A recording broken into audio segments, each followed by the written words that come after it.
যেমন একটু আমি বলি, এই টেকনাফ থেকে তেতুলিয়া, রূপসা থেকে পাথুরিয়া, যার নাম আছে দেড়জরিয়া। আর এমন একজন মানুষ, রূপালী লাইফ ইন্স্যুরেন্স আসছে কিন্তু 1999 সালে, কিন্তু বাংলাদেশে এর আগে যে অনেকগুলো প্রতিষ্ঠান আছে, যেমন এলিকো, জীবন বীমা, তারপরে ডেল্টা, ন্যাশনাল, কিন্তু বর্তমানে বাংলাদেশে এখন 4টা যে প্রতিষ্ঠান, তার ভিতরে অন্যতম নাম রূপালী লাইফ। রূপালী লাইফে আমি কিন্তু একসময় ন্যাশনালে কাজ করছি, কিন্তু ওইটা অন ইসলামিক থাকার কারণে 2007 সালে আমি এই রূপালী লাইফে ইসলামিক পর্যায়ে যোগদান করি।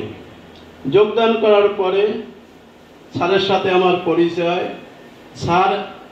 স্যারের আমার এমন একজন আস্থার মানুষ, আমার কলিজার টুকরা, নয়নের মণি। কারণ আমি একটু উদাহরণ দিই, 1999 সালে আমি যখন হজ করতে যাই, ওইখানে কাবা, মক্কা মদিনায় 70 লক্ষ লোক, তার ভিতরে আমার কারো সাথে দেখা হয়নি। রূপালী লাইফের আরো অনেক বছর আগে আছে, কিন্তু আমার এমন একটা মন ছিল যে আমি যেন এমডি স্যারের সাথে দেখা পাই। আল্লাহর কি হুকুম, স্যারের সাথে ওই সময় আমার 1 নাম্বার গেট, আজিজ গেট। আমি ফজরের নামাজ পড়িয়ে 2বার তপ করছি, তারপরে একটু ওয়াশরুমে যাব, স্যারের দেখি সে ওই গেট থেকে কাবার ভিতরে, হেরাম শরীফের ভিতরে তপ করতে যাইতেছে। তখন আমার স্যারকে দেখে যে এত ভালো লাগছে, আমি ভাষায় প্রকাশ করতে পারবো না।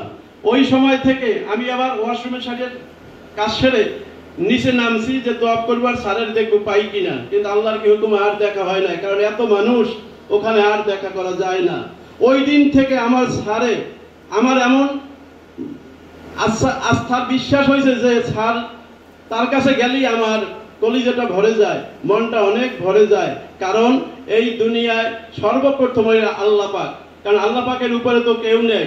তারপর আমাদের নবী করিম সাল্লাল্লাহু আলাইহি ওয়াসাল্লাম,